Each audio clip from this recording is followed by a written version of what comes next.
Assalamualaikum warahmatullahi wabarakatuh.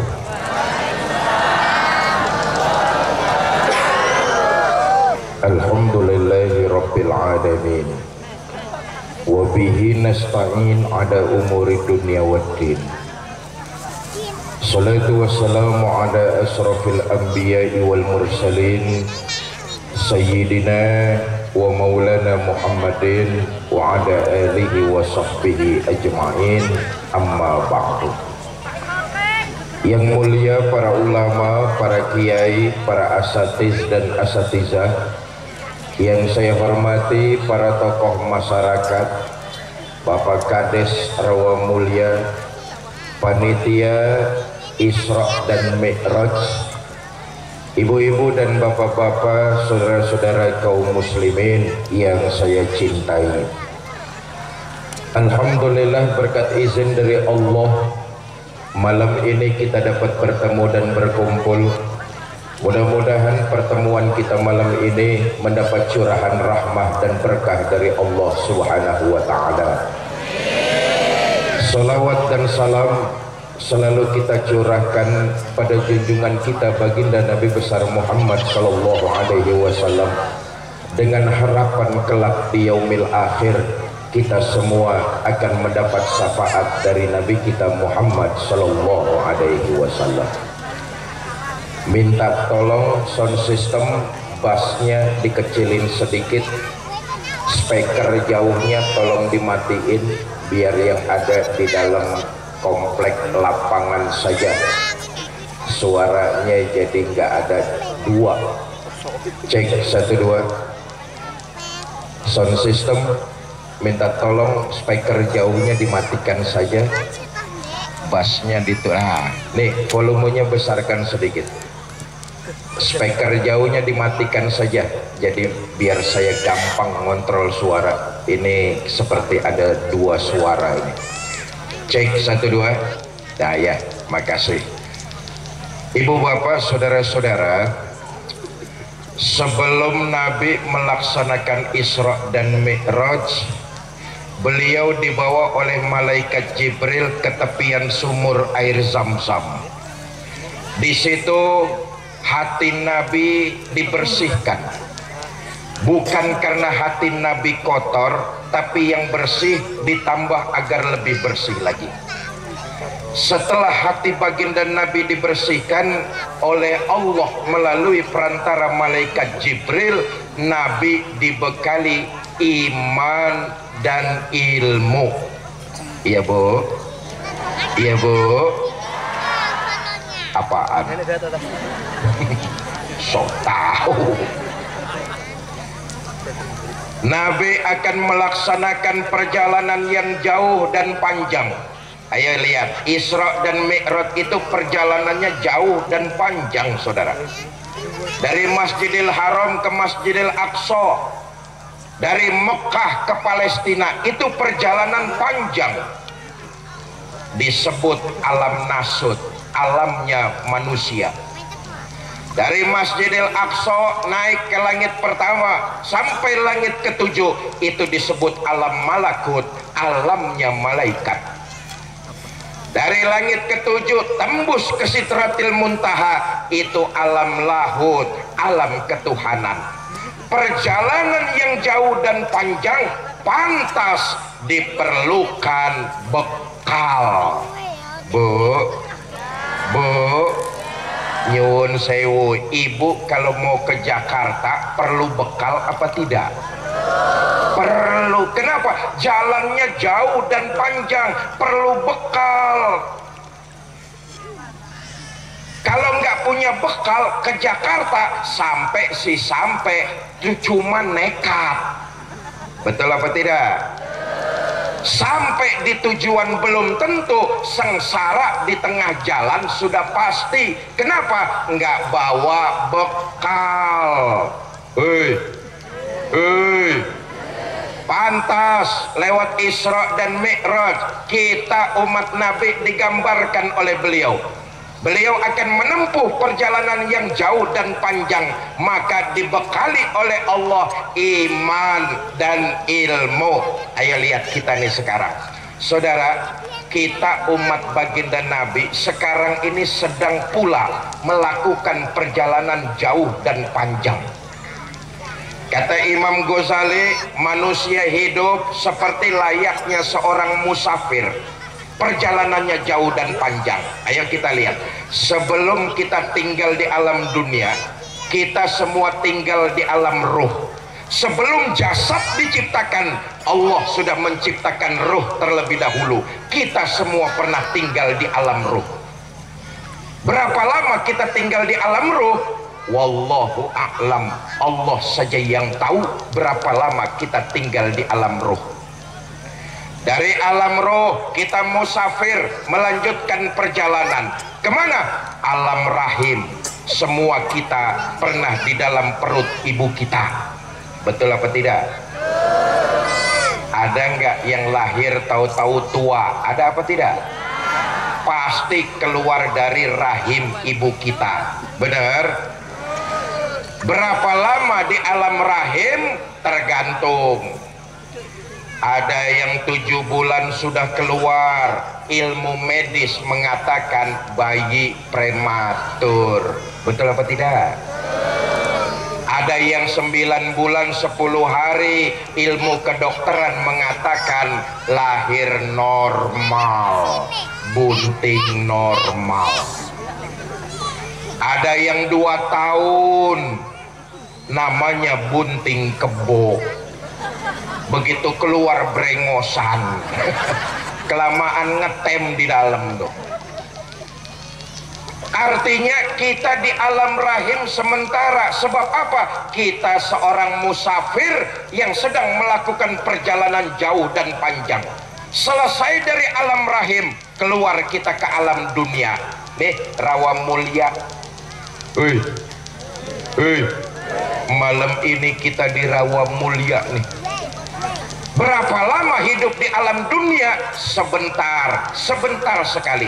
Saudara, dalam makalah disebutkan al-waktu kasoib, perputaran waktu begitu cepat, laksana tajamnya sebuah pedang. Hidup ini nggak terasa, tahu-tahu. Kemarin masih anak-anak, sekarang udah pada gendong anak. Betul apa tidak? Nek urip iku tahu-tahu, ora kroso. Apa rak kroso itu?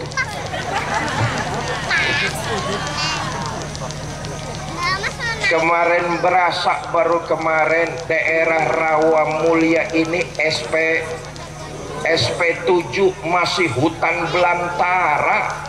Tahun 91, 10 tahun lalu berdiri Kabupaten Muko-Muko, pecah, mekar. Ternyata kota kabupaten sangat dekat dengan desa Rawa Mulia. Apa?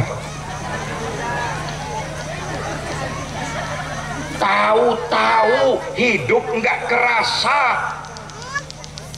Apalagi tadi Kades sudah memberikan sambutan. Tahun ini nanti 19 Februari desa kita usianya 33 tahun. Yuk kita bacain Fatihah, tawasul. Mudah-mudahan desa kita ini ke depan makin penuh dengan keberkahan. Pemimpin-pemimpin bangsa 30-40 tahun yang akan datang lahir dari desa Rawa Mulia. Bitilkal niyah Al-Fatihah. Bismillahirrahmanirrahim. Alhamdulillahirabbil alamin. Arrahmanirrahim. Maliki yaumiddin. Iyyaka na'budu wa iyyaka nasta'in. Ihdinas siratal mustaqim.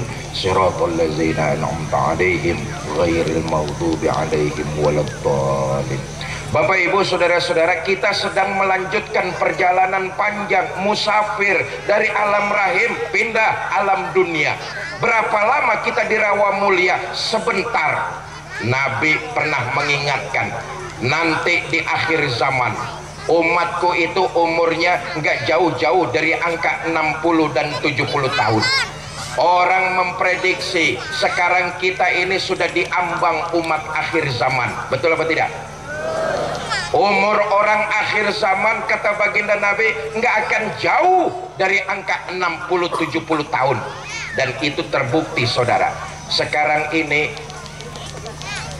nemuin manusia umur 100 tahun jarang apa tidak? Jarang. Jangan 100 tahun, 80 tahun saja jarang. Pantas kalau Nabi mengingatkan di akhir zaman umatku umurnya nggak jauh-jauh dari angka 60 sampai 70 tahun. Bahkan kalau mengikuti Nabi kita Muhammad Shallallahu Alaihi Wasallam, Nabi itu wafatnya umur 63 tahun.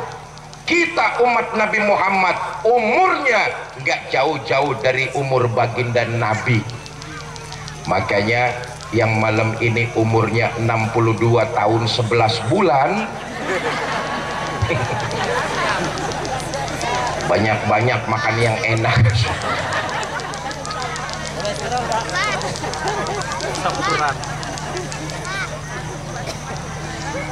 Bapak Ibu saudara-saudara kaum muslimin yang saya muliakan, pantas dengan peristiwa Isra dan Mi'raj banyak hikmah yang bisa kita ambil di dalamnya. Baginda Nabi akan melaksanakan perjalanan yang jauh, maka dimodali, dibekali oleh Allah dengan iman dan ilmu. Nah, kembali ke kita, saudara.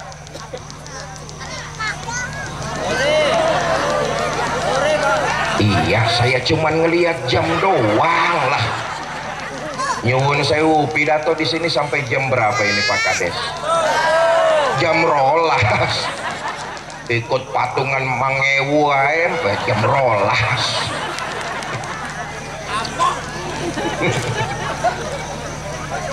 Bapak Ibu saudara-saudara, ayo kembali kepada kita. Kita bersyukur oleh Allah dilahirkan ke alam dunia ini, oleh Allah sudah dibekali dan dianugerahkan iman. Ini harus kita jaga, harus kita pelihara, dan harus kita pupuk supaya keimanan ini makin mantap kepada Allah Subhanahu wa Ta'ala. Karena iman kita hidup, untuk iman kita berbuat, dan dalam menggenggam iman kita ingin kembali menghadap Allah Subhanahu wa Ta'ala. Orang yang berbuat karena iman akan merasakan kebahagiaan batin. Kalau batin bahagia, penderitaan badan sudah tidak lagi terasa. Orang yang imannya kuat, dia akan mampu melangkahkan kakinya ke tempat-tempat ibadah. Orang yang imannya kuat, dia akan mampu melangkahkan kakinya ke tempat-tempat yang penuh dengan kebaikan. Kenapa? Iman yang kuat di dalam dada, mengharapkan ridho Allah Subhanahu. Nih, Bapak Ibu saudara-saudara malam ini hadir, saya yakin imannya kuat. Berapa banyak saudara-saudara kita yang sehat badannya, diberikan keluangan waktu, tapi imannya lemah, lebih enak nonton TV di rumah. Hei, saya yakin yang hadir ini orang-orang yang dipilih oleh Allah, punya keimanan kuat, mau melangkahkan kaki ke tempat-tempat yang penuh dengan ibadah. Kenapa? Ini semua tidak lain, kalau iman yang bersemayam, perbuatannya dinilai hanya mengharap keridhaan Allah. Saya yakin ibu bapak nih yang hadir niatnya mencari ridho Allah. Betul apa tidak? Itu iman yang ada di dalam hati kita. Bu, saya tanya nih, ibu datang ke sini ikut ngaji, niatnya mencari ridho Allah apa cuma melihat Haji Fikri? Dua-duanya. Maruk sampai. Saya ulangi, berbuat karena iman akan melahirkan kebahagiaan batin. Kalau batin sudah bahagia, penderitaan badan sudah tidak lagi terasa. Kenapa? Iman jadi generator yang bisa menumbuhkan, membuat orang tersebut berjalan di atas nilai-nilai ajaran agama. Contoh, pergi haji itu panggilan iman. Betul apa tidak? Sekarang nih pergi haji orang muko-muko antrinya berapa tahun di sini nih? 15 tahun, 20 tahun. Oke. Biayanya berapa juta? Kalau mengikuti peraturan pemerintah yang sekarang 49, sekian. Betul atau tidak? 50 juta. Nih kita lihat, ini panggilan iman pergi haji nih.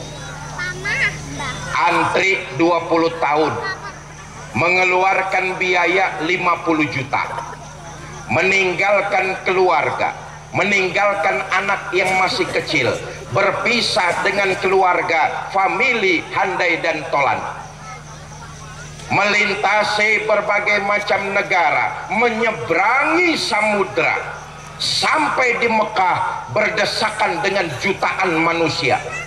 Tidur tidak teratur, makan tidak menentu. Tapi belum pernah saya dengar orang selesai pulang dari haji, begitu ditanya kapok pergi haji. Betul apa tidak? Belum pernah saya dengar ada orang kapok pergi haji.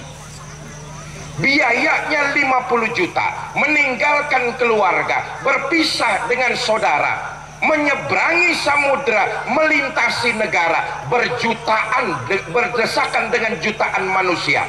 Tidur nggak teratur, makan tidak menentu, tapi mereka semua menemukan kebahagiaan batin. Kenapa? Bisa menjawab panggilan Allah pergi haji ke tanah suci. Jelas? Makanya orang berangkat haji nggak pernah saya dengar ada yang kapok.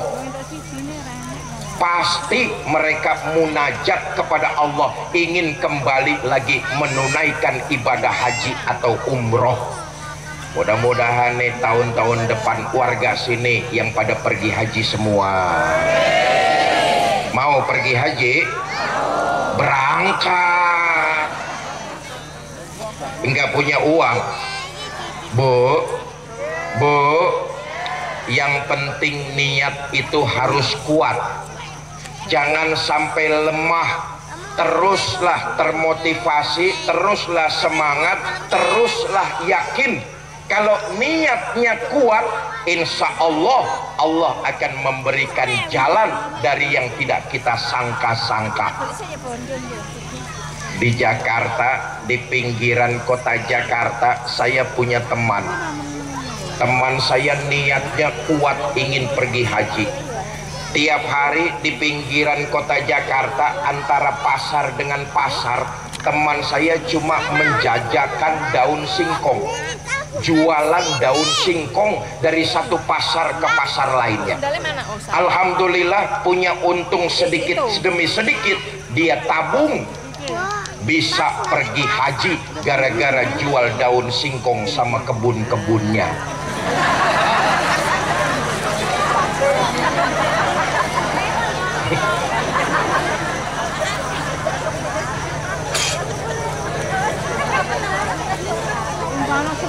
Bapak Ibu saudara-saudara kaum muslimin yang saya muliakan, kita bersyukur oleh Allah begitu lahir dianugerahkan iman. Ini tinggal kita jaga, kita pelihara, kita tingkatkan kualitas iman kita kepada Allah Subhanahu wa Ta'ala, karena ini bekal yang sangat berharga. Hanya iman di dalam dada yang bisa mampu menyelamatkan dan membahagiakan kehidupan seseorang dari alam dunia sampai alam akhirat nanti. Saudara, orang beriman di akhirat akan diganjar dengan balasan berupa surga. Bersumber dari Al-Quran dan hadis, ada beberapa macam penghuni surga. Ada orang beriman yang masuk surga, Ada orang beriman yang dimasukkan ke dalam sorga, ada orang beriman yang jadi penduduk sorga. Loh, kok beda-beda Pak? Iya, karena waktu hidup di muko-muko perbuatannya juga tidak sama.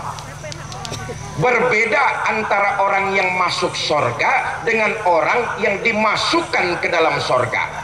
Masuk dengan dimasukkan bedo. Bu,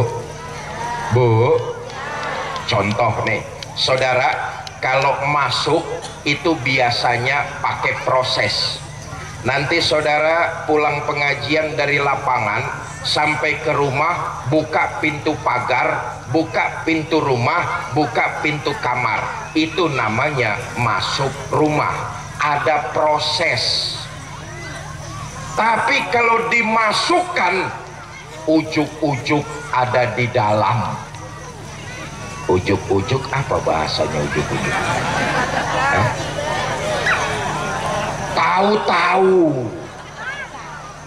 Beda antara masuk dengan dimasukkan. Kalau masuk ada proses, tapi kalau dimasukkan tahu-tahu ada di dalam. Iya Bu, iya Bu. Ibu saya tanyalah, ibu lebih berasa masuk atau dimasukkan? Ngeres saja sampean nih lah. Pertama, orang beriman yang masuk sorga. Saudara mau masuk sorga? Mau masuk sorga? Nih tiketnya paling murah nih. Kata Nabi begini, ma min abdin qala la ilaha illallah summa mata ala zalik illa dakhalal jannah. Siapa orang mengucap dua kalimat syahadat, meyakini kebenarannya, hidup di muko-muko, nggak pernah menyekutukan Allah sedikit pun sampai mati, orang beriman seperti ini dia berhak masuk surga. Sahabat protes, mau kemana Bu? Woi, mau kemana woi?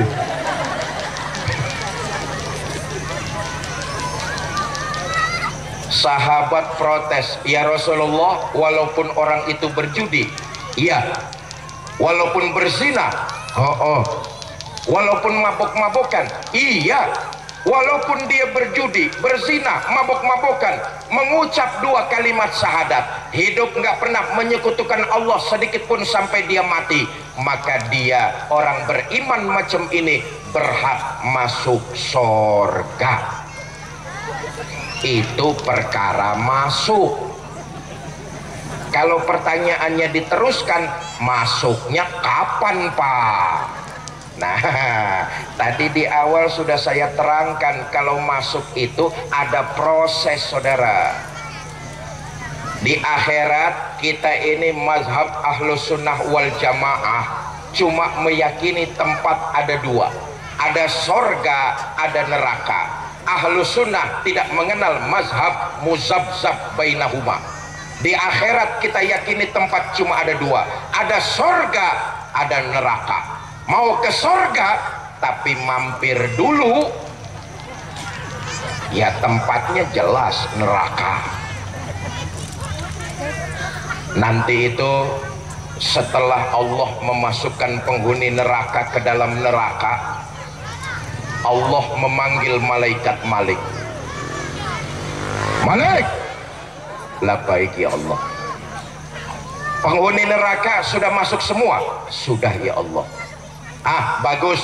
Kalau begitu Malik, sekarang kamu masuk neraka. Kulo ya Allah. Iya. Buat apa? Dalam hadis qudsi dijelaskan, akhriju minan nar man kana fi qalbihi misqala habatin min hardali minal iman.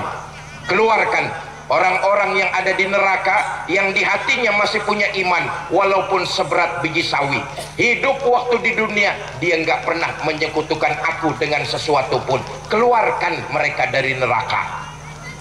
Malaikat Malik dapat perintah dari Allah, nggak ngebantah Pak, masuk ke neraka. korek susah nyari neraka, nyari orang di neraka udah pada gosong.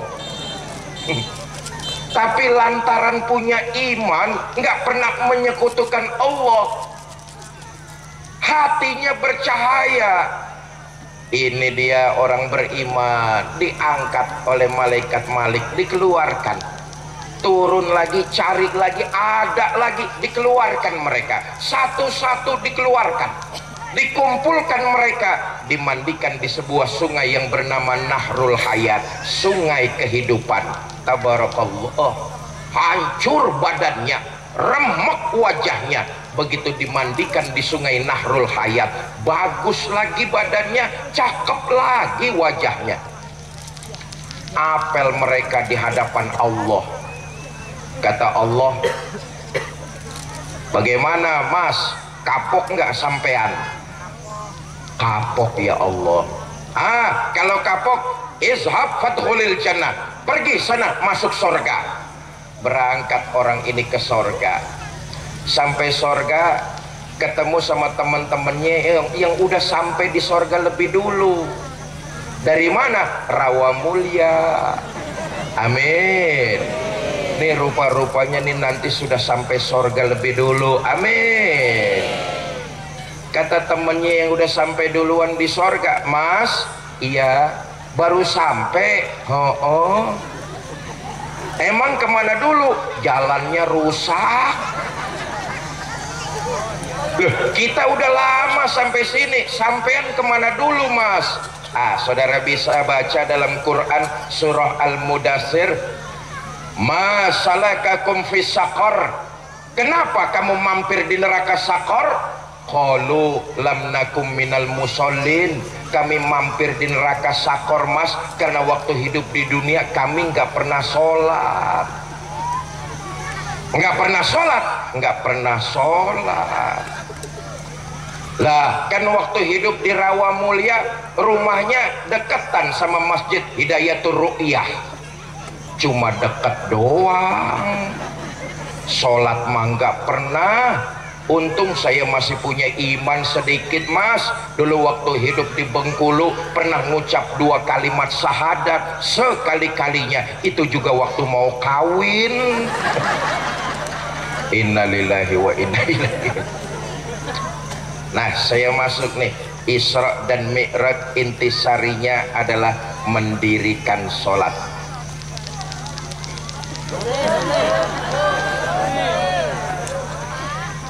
Ini hari ketiga saya berada di Kabupaten Muko-Muko sampai 2 hari ke depan.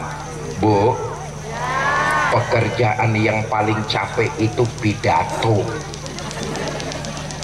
Coba lihatlah, tangan ini dari tadi bergerak-gerak, mulut ngoceh. Ngoceh tahu ngoceh? Mulut ngomong, otak muter. Habis ini ngomong apa, udah gitu ngomong apa, terus ngomong apa lagi. Jamaah sambil duduk mah enak, terus. Jamaah begini nih yang bikin ustadz cepat pada modar.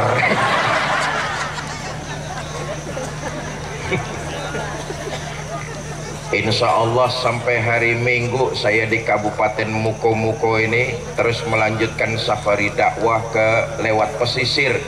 Maka hari Senin saya bertolak ke Jakartanya lewat Padang. Kemarin 3 hari lalu masuk lewat kota Bengkulu, datangnya lewat Bengkulu, kembalinya lewat kota Padang. 5 hari saya muter di Kabupaten Muko-Muko, nggak bawa istri, ndas mumet pak.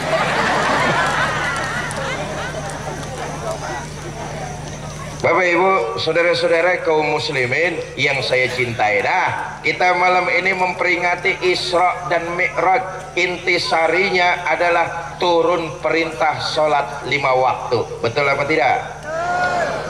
Bapak Ibu, saudara-saudara, sholat mengajarkan kepada kita, yang kita dirikan ibadah sholat itu adalah agar supaya kita terhindar dari perilaku keji dan munkar. sholat yang kita lakukan, sholat yang kita kerjakan, sholat yang kita dirikan bertujuan tidak lain agar kita terhindar dari perilaku keji dan munkar.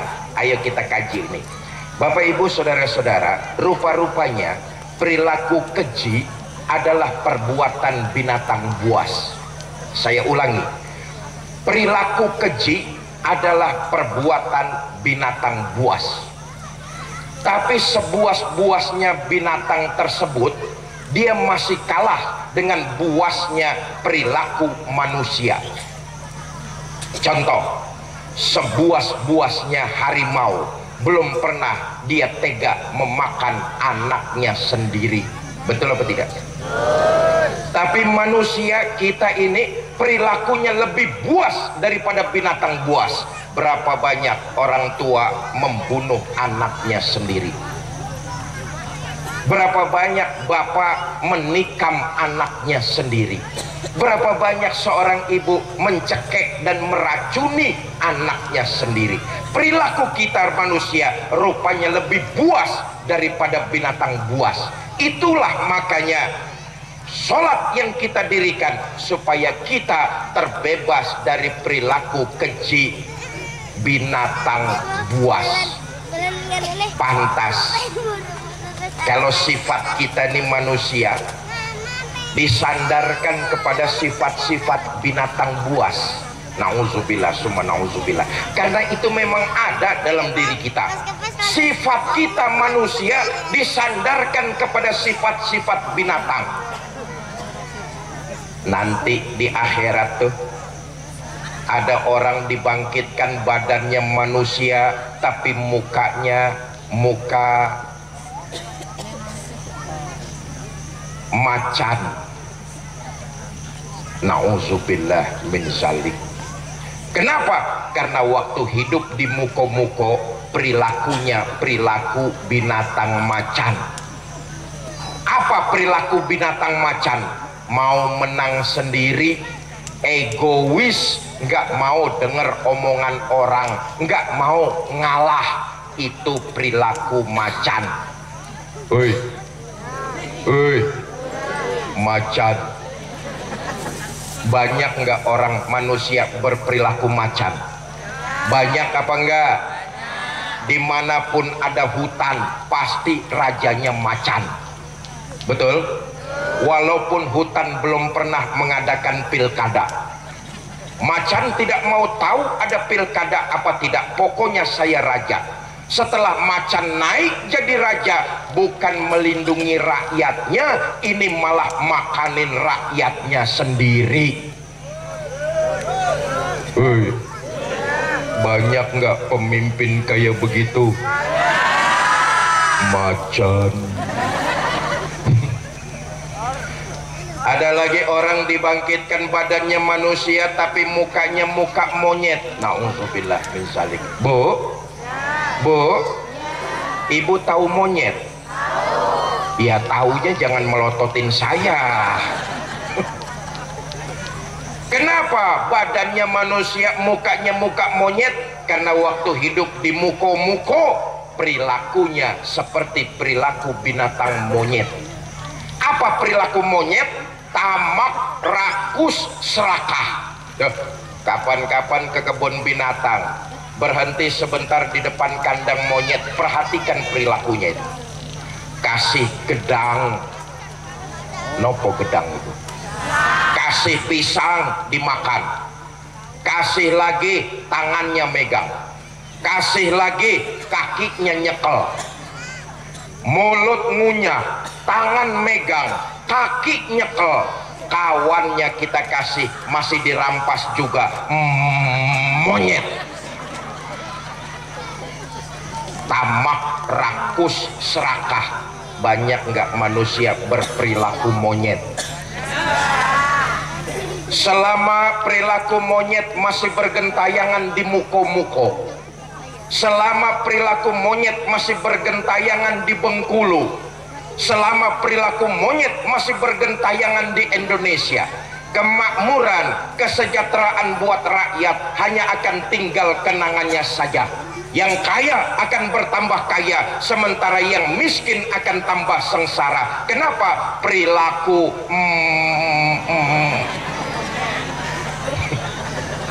Nauzubillah min, disandarkan sifat kita ini seperti sifat binatang.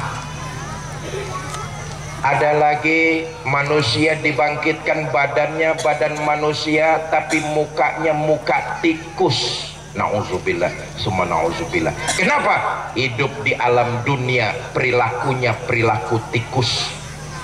Apa perilaku tikus? Suka menggerogoti barang yang disimpan rapi-rapi. Tuh perbuatan tikus kan begitu, betul? Kita sudah bungkus, ditaruh di tempat yang baik, masih digerogoti tikus. Hei, hei, tikus. Uang rakyat disimpan baik-baik di bank, digerogoti tikus. Tikus. Beras rakyat disimpan baik-baik di Bulog, digerogoti tikus. Tikus. Suami naruh uang di bawah lipatan baju. Ayo lo, ayo ngaku lo.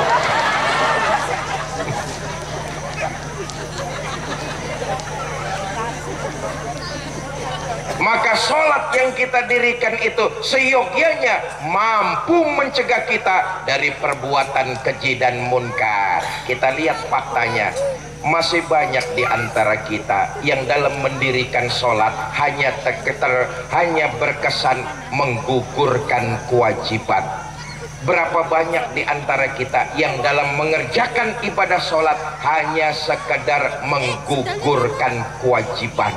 Sejauh mana sholat membentuk karakter, kita malas introspeksi, kita malas koreksi. Akibatnya kita yang sekarang sama saja dengan kita yang kemarin-kemarin. Kenapa? Sholat yang kita dirikan cuma sekedar menggugurkan kewajiban. Makanya saudara jangan heran kalau ada orang sholatnya rajin, maksiatnya tekun. Sedekahnya mau, nyolongnya lebih besar dari yang disedekahkan. Sholat yang kita dirikan seharusnya membentuk karakter. Hari ini harus lebih baik dari hari yang kemarin. Itu namanya sholat yang kita dirikan berhasil kita berkomunikasi kepada Allah Subhanahu wa ta'ala. Tapi karena kita terjebak cuma gugurin kewajiban, nggak ada bedanya kita dengan kemarin-kemarin. Sholatnya rajin, selesai sholat sama tetangga pelotot-pelototan. Ada di Rawamulia yang kayak begitu? Ada? Mana dia orangnya? Oh, di desa sebelah tuh Pak, Masya Allah, sholatnya rajin tapi sama tetangga gegeran hobinya. Sholatnya tekun tapi sama tetangga nggak akur, musuhan. Tuh di desa sebelah. Saya tanya, katanya pindahan dari Rawamulia.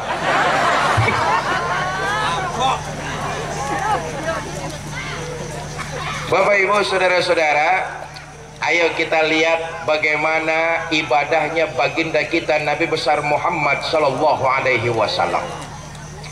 Satu-satunya manusia yang dosanya sudah mendapat jaminan ampun adalah Nabi kita Muhammad Sallallahu Alaihi Wasallam. Betul apa tidak?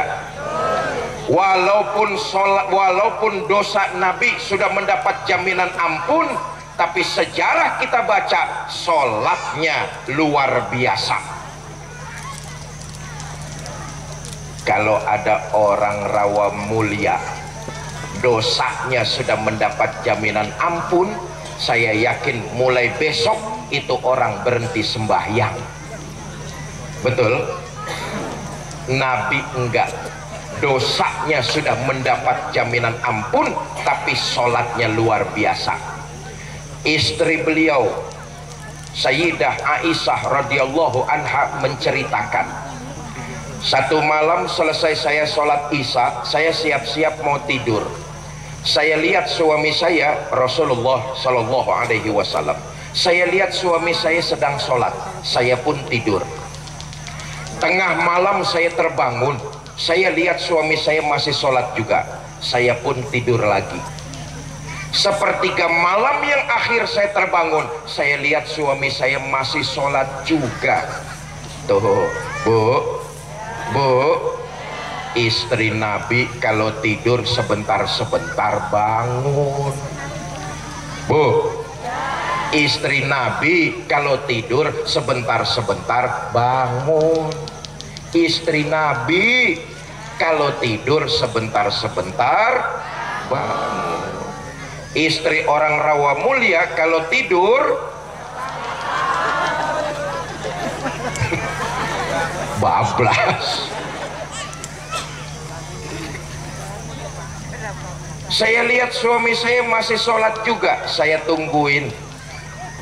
Selesai suami saya sholat, saya hampiri, saya tanya, Bang, ada apa yang?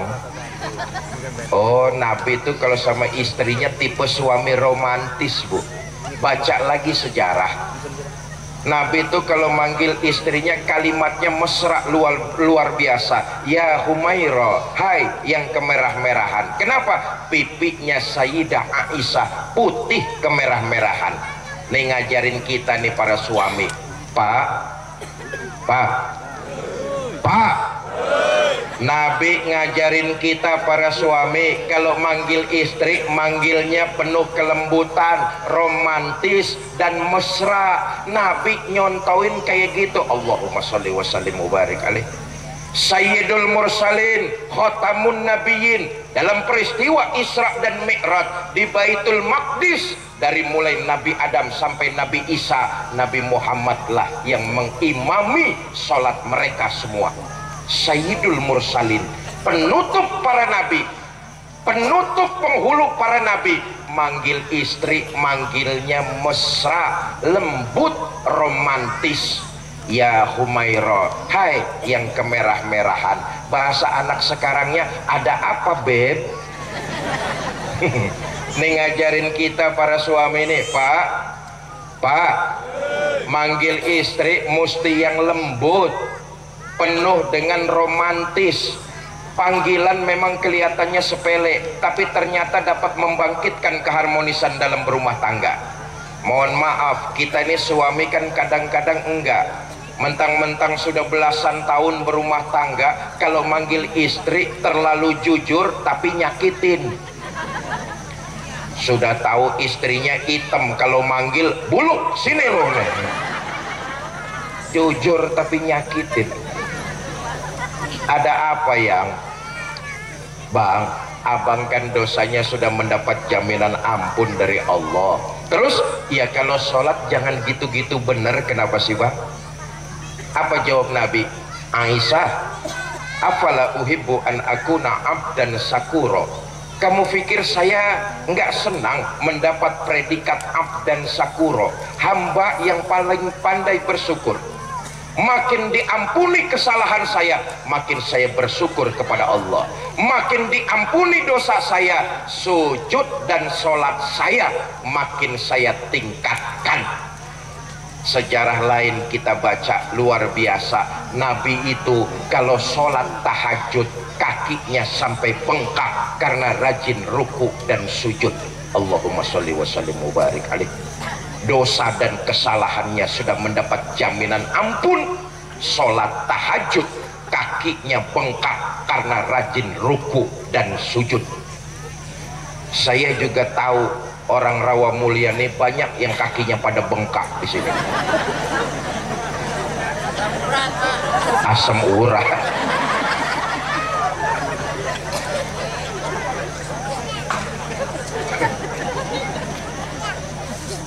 Contoh dan teladan kita tidak lain baginda Nabi besar Muhammad Sallallahu Alaihi Wasallam. Selesai melaksanakan sholat, selesai mendirikan sholat, hubungannya baik kepada Allah, kembali ke tengah-tengah masyarakat, hubungannya juga baik, membawa manfaat, menebarkan nilai-nilai kebaikan. Nah, ini dia bekasnya.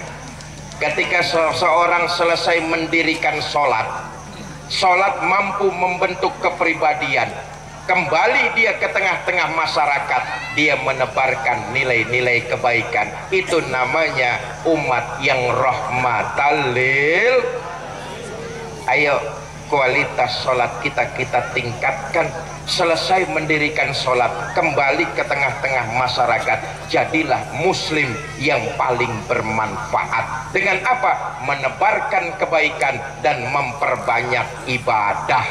Saudara, kebaikan yang kita lakukan, ibadah yang kita kerjakan, manfaatnya akan kembali buat diri kita masing-masing kok. Tadi saya katakan, kita ini perjalanannya jauh dan panjang. Bekal kita tidak lain adalah amal, ibadah, dan kebaikan yang kita lakukan di alam dunia. Allah enggak ngambil keuntungan sedikit pun dari ibadah yang kita kerjakan.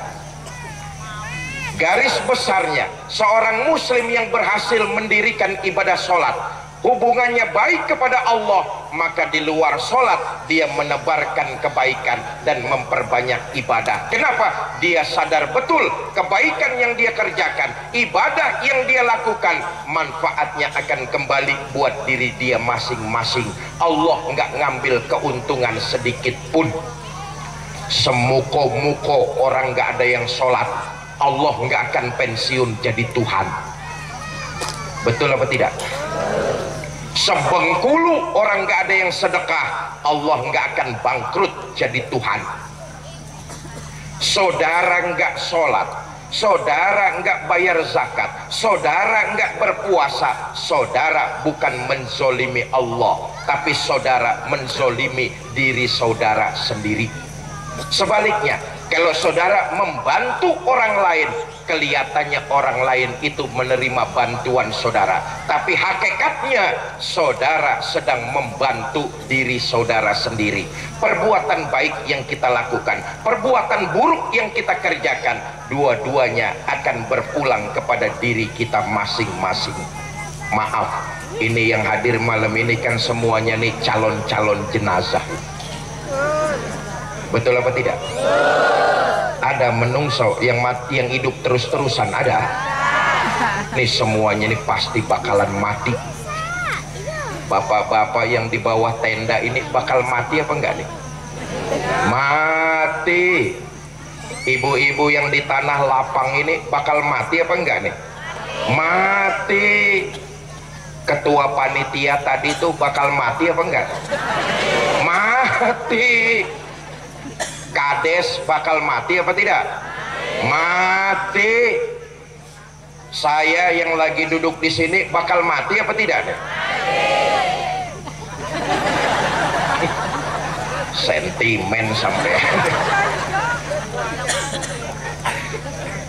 Kata Nabi kan begitu tuh, nanti waktu jasad kita digotong orang ke kuburan, diantar orang ke kuburan, digotong menggunakan kendaraan yang bernama keranda jenazah. Keranda jenazah kendaraan paling angker, siapa naik pasti modal, belum pernah ada yang gagal. Diantar kita pakai keranda jenazah ke kuburan, yang nganter kita cuma 3. Siapa? Ahluhu wa maluhu wa amaluhu. Keluarga, harta, amal, yang baik maupun yang buruk, itu nganterin kita tuh. Sayang yang 2 pulang. Siapa yang 2? Ahluhu wa maluhu, keluarga dan harta pulang. Anak yang kita lahirkan, kita besarkan, kita didik, kita sekolahkan, yang katanya sayang betul sama kita, begitu jasad kita dimasukkan liang kubur, diuruk dengan tanah, anak nginjek tanahnya paling kencang, suwe. Betul apa tidak? Istri, pasangan yang katanya cinta betul sama kita, cuma manis di bibir, lain dengan kenyataannya. Pak, ini pasti akan terjadi kepada diri kita masing-masing kalau Bapak mati duluan. Oi, mati duluan. Jangan mengharap istri mau nemani masuk ke dalam.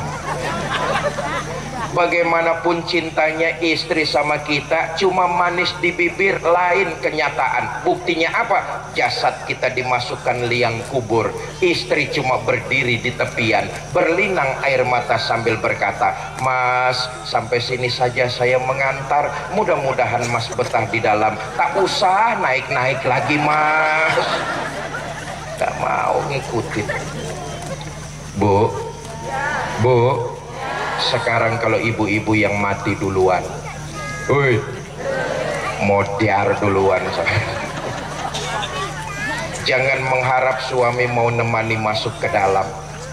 Apa suami nggak sedih ditinggal mati istri? Oh, ibu jangan salah sangka, kami ini para suami menjadikan istri pelipur jiwa, belahan dada. Sedihlah kami para suami ini. Apa suami nggak nangis ditinggal mati istri? Ibu jangan salah sangka, kami ini para suami bercucuran air mata. Mata yang kanan, mata yang kiri melotot nyari mana gantinya ini. Begitupun harta, dia akan kembali ke rumah kita. Rumah yang megah, mobil yang mewah, kebun yang berhektar-hektar, uang di bank dan di rumah, kendaraan yang serba wah, ratusan juta, puluhan juta akan kita tinggalkan. Mereka akan kembali ke rumah, dan boleh jadi itu akan jadi rebutan ahli waris kita saja. Yang menemani kita tidak lain adalah amal perbuatan yang baik maupun yang buruk. Itulah yang setia menemani kita.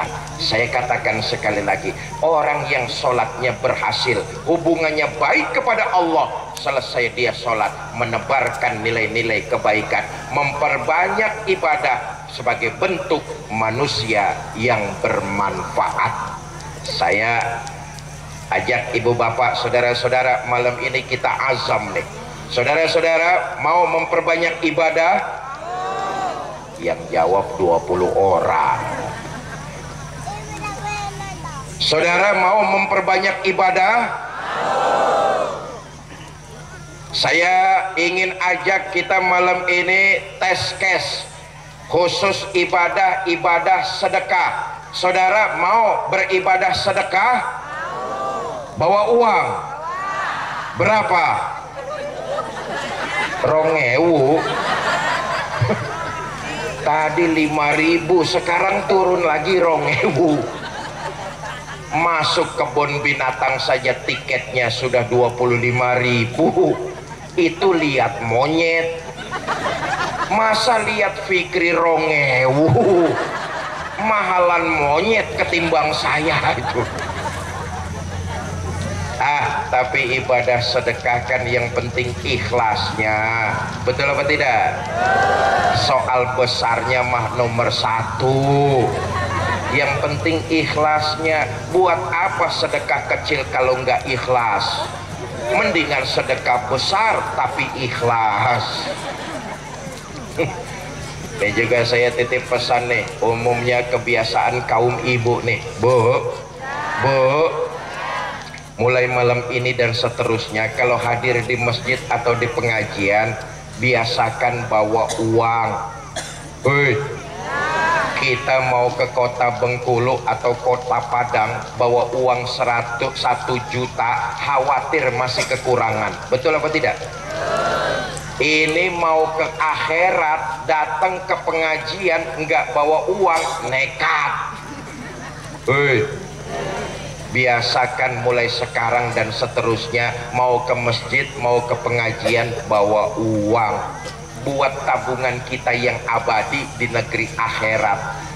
Ustadz, bagaimana ya, saya udah terlanjur nggak bawa uang Ustadz. Nah, ibu-ibu yang terlanjur nggak bawa uang ya sudah nggak apa-apa, nanti petugas bawa kotak amal ngiter ke tempat ibu, ibu pinjam saja dulu sama tetangga sebelahnya. Kalau ternyata tetangganya juga nggak bawa uang, sama-sama petugas nanti sampai di depan ibu bawa kotak amal, ibu pura-pura saja masukin tangan ke dalam kotak, tapi jangan ngambil yang di dalam.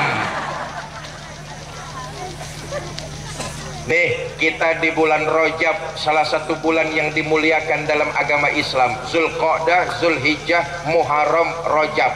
Sekian banyak keutamaan bulan ini. Salah satunya, jika kita menebarkan kebaikan dan memperbanyak ibadah, Allah lipat gandakan pahala di sisinya. Ayo, saya mau ngajak kita untuk ibadah sedekah malam ini nih. Dimulai dari saya dulu. Saya bawa uang apa enggak itu? Petugas, silakan. Bapak Ibu, saudara-saudara kaum muslimin yang saya cintai, itu pertama orang beriman yang masuk surga. Yang kedua, ada orang beriman yang dimasukkan ke dalam surga. Ini tingkatannya lebih tinggi, tentu tiketnya juga lebih mahal. Dalam Al-Quran dijelaskan, innallazina amanu wa amilus solihat la ukaffiranna anhum sayyiatihim wa la udkhilannahum jannah. Mereka orang-orang yang beriman lalu mengerjakan berbagai macam ibadah, menebarkan nilai-nilai kebaikan, kami hapuskan kesalahan mereka dan kami masukkan mereka ke dalam surga. Beriman, menebarkan kebaikan, memperbanyak ibadah, dihapuskan kesalahan dan dosa-dosanya oleh Allah Subhanahu wa ta'ala. Mudah-mudahan malam ini kehadiran kita di lapangan dicatat sebagai sebuah ibadah dan dilipat gandakan pahalanya. Bukan cuma itu, selesai pembacaan doa, selesai pengajian sebentar lagi, kita kembali ke rumah kita masing-masing. Sepanjang perjalanan Allah rontokkan salah dan dosa kita. Saudara, siapa sih manusia hidup yang tidak pernah berbuat salah dan dosa? Kecuali Nabi kita Muhammad Sallallahu Alaihi Wasallam. Siapa di antara kita orang yang tidak pernah berbuat salah dan dosa? Malam ini yang hadir di lapangan, ada yang nggak pernah berbuat dosa? Ada apa tidak? Kita ini makhluk yang berlumuran salah dan dosa. Betul apa tidak? Karena itu jangan sok suci. Kita ini manusia makhluk yang kotor, jangan sok bersih. Ngata-ngatain orang kotor, ngata-ngatain orang bersimbah dengan dosa, boleh jadi dosanya sendiri jauh lebih luar biasa. Betul apa tidak? Saya walaupun pakai baju batik, sorban dan kopiah, boleh jadi dosa dan kesalahan saya lebih banyak dari ibu dan bapak. Karena itu jangan ngerasa sok suci. Islam agama yang penuh dengan kepastian. Islam bukan agama yang harapan semu. Islam memberikan kita harapan kepastian. Bagaimanapun dosa dan kesalahan yang kita lakukan, kalau kita bertobat, Allah akan menerima tobat-tobat kita. Allah akan mengampuni kesalahan-kesalahan kita. Nanti kalau semua yang hadir di sini masuk surga, amin. Kalau semua yang hadir di sini masuk surga, di surga nanti saudara melihat para ulama, para kiai, para guru-guru. Saudara nggak usah heran, memang para ulama itu tempatnya di surga. Kalau nanti di surga saudara melihat banyak orang kaya di sana, saudara juga nggak perlu heran. dengan harta yang diberikan oleh Allah kepada dirinya, dia merasa itu cuma titipan, dia gunakan itu untuk sedekah, dia gunakan itu untuk membantu orang, ringan tangannya dalam mengulurkan bantuan. Orang kaya macam itu ada di sorga. Saudara nggak usah heran, memang tempatnya orang kaya kayak begitu, sorga. Kalau nanti di sorga saudara lihat ada pemimpin, juga nggak usah heran, dengan jabatan dan kekuasaannya dia mampu mengayomi rakyat dan umat, dia mampu berlaku adil. Pemimpin kayak begitu pantas ada di sorga, nggak usah heran. Tapi saudara akan terkejut melihat pelacur masuk sorga. Pelacur masuk sorga. Saudara samperin, saudara tanya, Mbak Yu, J Thomas, kok ada di sorga Mbak Yu? Oh, emang bagaimana ceritanya Mbak Yu bisa sampai sorga? Cerita perempuan ini, Mas, dulu waktu hidup di dunia saya ini siapa? Mas kan tahu, Mas juga pernah jadi langganan saya kan. Umpama lah, umpama. Tapi Mas, saya mengerjakan perbuatan itu karena terpaksa. Sejak kecil saya sudah jadi yatim piatu. Ada tetangga saya muslim sedikit kaya, tapi pelitnya 17 setan. Demi mengganjal perut, demi sesuap nasi, terpaksa saya merantau mencari kerja. Merantau kemana Mbak? Muko-muko. Ngapain di muko-muko? Ada temen Mas nawarin kerjaan, kerjaannya si enteng, uangnya lumayan. Kerja apa Mbak? Dagang apem.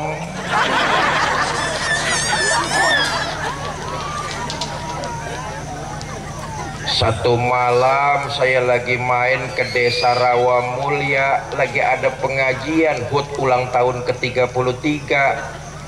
Saya dengerin ustadznya katanya bilang ada hadis at-taib minaz zambi kaman la zambalah, orang yang bertobat dari dosa sama dengan orang yang tidak berdosa. Ada hadis qudsi, ustadznya bilang, lau amiltumul khotoya hatta mala'atis sama summa nadimtum fataballahu alaikum. Andai kata kamu berbuat dosa, penuh langit dengan dosa-dosamu, kamu menyesal dan bertobat, Allah pasti akan menerima tobatmu. Mas, dengar hadis qudsi kayak begini, berlinang air mata, terbayang semua dosa. Malam itu saya niat tobat kepada Allah. Saya pulang ke rumah kontrakan, ngepak koper mau pulang kampung, tobat. Lagi enak-enaknya ngepak koper, ada langganan datang. Mbak Yu, tuku apem Mbak Yu. Mohon maaf Mas, saya udah berhenti dagang gituan, saya bertobat kepada Allah. Saya pulang kampung dan bertobat. Saya ikuti dengan berbagai macam amal kebaikan, menebar pahala. Alhamdulillah, taubat saya diterima Allah. Akhirnya saya sampai juga di sorga. Saudara, siapa di antara kita yang tidak pernah berbuat salah dan dosa? Jangan sok suci, lebih baik renungkan kesalahan dan dosa-dosa kita. Segeralah bertobat kepada Allah, ikuti itu dengan menebar kebaikan, memperbanyak ibadah. Mudah-mudahan kita menjadi golongan orang-orang yang dimasukkan ke dalam sorga. Terakhir, Bapak Ibu Saudara-saudara, saya berterima kasih kepada para tokoh masyarakat yang ada di Rawamulya, DKM Masjid, Pak Kades, dan Yayasan Kita Peduli Berbagi. Malam ini putaran ketiga, di hari ketiga putaran kelima saya bisa bersilaturahmi dengan keluarga besar saya yang ada di desa Rawa Mulia. Saya datang ke sini, saya tidak merasa sebagai orang lain. Saya merasa seorang keluarga yang datang ke tengah-tengah keluarga besarnya. Kenapa? Landasan saya datang ke sini atas dasar silaturahmi. Kalau landasannya silaturahmi, kita keluarga besar. Keluarga besar apa? Keluarga besar umat Islam. Karena itu saya datang tidak merasa sebagai seorang tamu datang ke sini. Saya hanya merasa seorang keluarga yang datang mengunjungi keluarga besarnya. Menghina saudara sama juga menghina saya. Menyakiti saudara sama juga menyakiti saya. Saya adalah saudara, saudara adalah saya. Di hatiku ada kamu. Asik. Kehadiran saya di sini lintas ormas, lintas partai, lintas profesi. Landasan saya datang ke sini murni hanya silaturahmi, mengunjungi keluarga besar saya, kaum muslimin dan muslimat di Rawa Mulia. Karena itu saya berterima kasih kepada para tokoh masyarakat dan Yayasan Kita Peduli Berbagi. Yayasan ini berdomisili di Kota Pekanbaru. Ini yang memfasilitasi saya datang ke Rawa Mulia, Kabupaten Muko-Muko.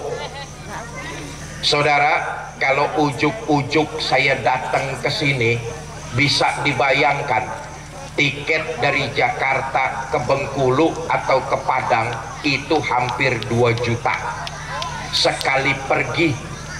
Dari airport saya harus nyewa mobil, betul apa tidak? Harus isi bensin, harus sewa penginapan karena jarak ke sini nih antara 7 sampai 8 jam. Harus makan, nginap berhari-hari baru kembali lagi ke Jakarta. Kira-kira diperlukan biaya 8 sampai 10 juta. Kalau saya ujuk-ujuk datang ke sini mengeluarkan biaya 8 sampai 10 juta, remuk. Betul apa tidak? Dengan adanya teman-teman Yayasan Kita Peduli Berbagi yang berkantor pusat di Kota Pekanbaru, alhamdulillah malam ini saya bisa bersilaturahmi. Sudah 5 yang saya kunjungi keluarga besar saya. Malam ini keluarga besar Rawa Mulia. Saudara, Yayasan Kita Peduli Berbagi ini bergerak pada misi sosial, kemanusiaan, dan keagamaan. Di antara program-programnya safari dakwah macam ini. Karena itu safari dakwah semacam ini perlu dukungan kita semua umat Islam. Awas, kita jangan lengah, kita jangan lalai. Dakwah itu harus dikumandangkan, harus terus berkesinambungan. Kalau kita lengah, kalau kita lalai, kalau kita berpangku tangan, ayo kita lihat. Sekarang betul Indonesia mayoritas penduduknya beragama Islam. Tapi kalau kita lengah, dakwah tidak mau dilakukan, boleh jadi 40 tahun yang akan datang jumlah umat Islam di Indonesia merosot. Kenapa? Kita sendiri umat Islam yang nggak mau tahu, nggak ada simpatinya dengan gerakan dakwah yang dilakukan sebagian kita. Maka ini diperlukan dukungan dan doa dari kita semua. Saya bersyukur ada yayasan, ada kelompok, ada pribadi-pribadi yang mau berdakwah ke pelosok-pelosok terpencil. Saudara, saya bersama teman-teman Yayasan Kita Peduli Berbagi sudah jalan 2 tahun dakwah ke pelosok-pelosok terpencil. Capek, iya. Lelah, iya. Penat, iya.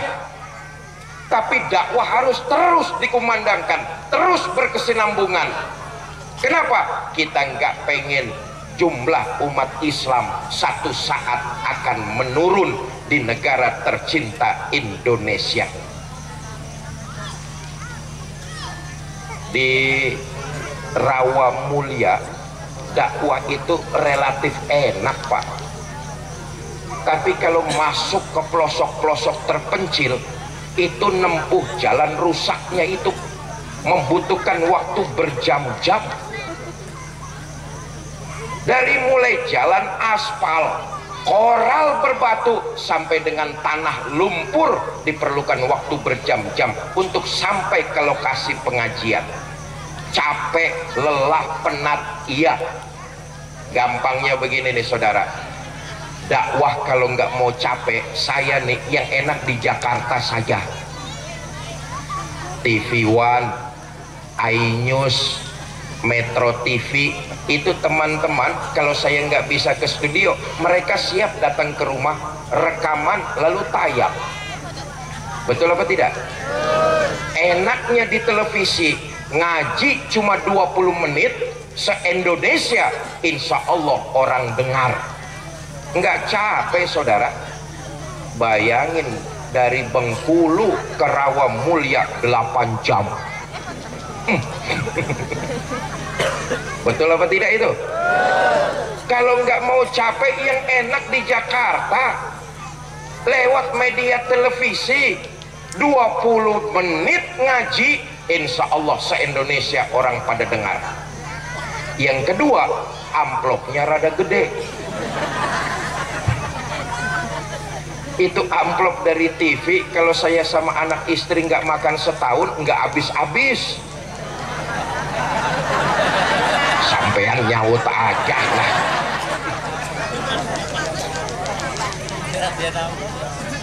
Karena itu kita umat Islam jangan lengah, jangan lalai, jangan berpangku tangan. Ayo belajar dari sejarah. Spanyol itu saudara tuh pernah berjaya di bawah kepemimpinan Islam. Masuk Sevilla, menguasai Cordova. Islam pernah membawa kejayaan di Spanyol. Kapan? Dulu. Sekarang Islam di Spanyol tinggal kenangannya saja. Orang kalau cerita Spanyol bukan tentang Islamnya, tapi klub sepak bolanya. Betul apa tidak? Kita nggak pengen muko-muko seperti Sevilla. Kita nggak mau Bengkulu seperti Cordova. Kita juga nggak ingin negara tercinta Indonesia seperti Spanyol yang Islam cuma tinggal kenangannya saja. Karena itu ini kerja kolektif kita umat Islam bersama. Paling tidak doakan saudara-saudara kita yang berjihad dalam dakwah. Program safari dakwah semacam ini dilaksanakan berkesinambungan oleh teman-teman Yayasan Kita Peduli Berbagi. Yang kedua programnya Maghrib Mengaji, lalu yang ketiga Al-Quran Center, dan yang keempat One Home One Al-Quran.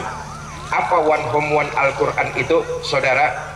Rupanya Yayasan Kita Peduli Berbagi sehabis melaksanakan safari dakwah macam ini sering dikirimi surat dari daerah-daerah tetangga yang terpencil untuk dimintakan pendistribusian Al-Quran ke daerah-daerah mereka.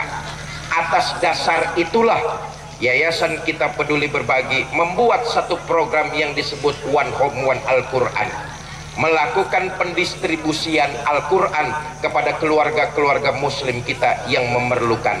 Dari mana Al-Quran itu dikumpulkan? Tidak lain dari kita, ibu bapak semua, kaum muslimin dan muslimat. Dikumpulkan lewat kepanjangan tangan Yayasan Kita Peduli Berbagi, disalurkan sesuai dengan proposal dan permintaan mereka yang masuk di kantor Yayasan Kita Peduli Berbagi. Mushaf